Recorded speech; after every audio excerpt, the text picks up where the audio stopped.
Ian Veneracion, talaga namang viral na viral ngayon dahil daw sa laki ng TF na hinihingi nito.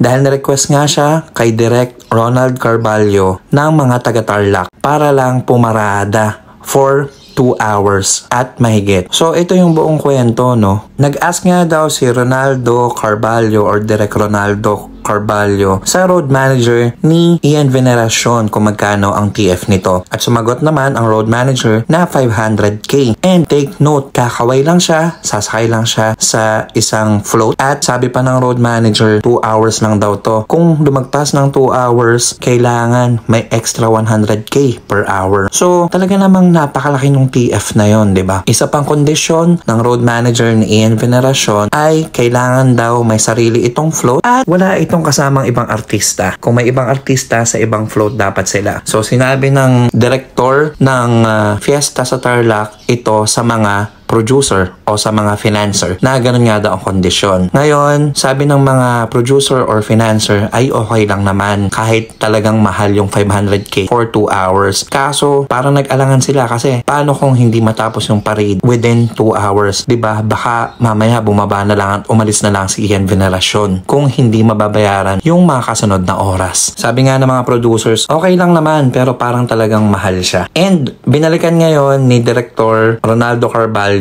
ang road manager at sinasabing ayaw na ng kliyente. Ngayon, bumalik naman yung road manager na sinasabing okay na daw si Ian Veneracion sa 500k at tatapusin daw ang parada. Ang masaklap nito, ang sabi ngayon ng mga producers ay hindi na kailangan kasi nakontak na nila si Piolo Pascual. So ano sa tingin nyo? Talaga namang napakamahal nga ng TF ni Ian Veneracion, no? Madami nagsasabi na baka daw yung road manager lang. Pero sabi ni Direk ay si Ian talaga yon kasi nakatrabaho na daw niya before at talaga nagbibilang ito ng oras. Ano sa tingin nyo mga kakamon? See you in the next content. Thank you so much. Gracias.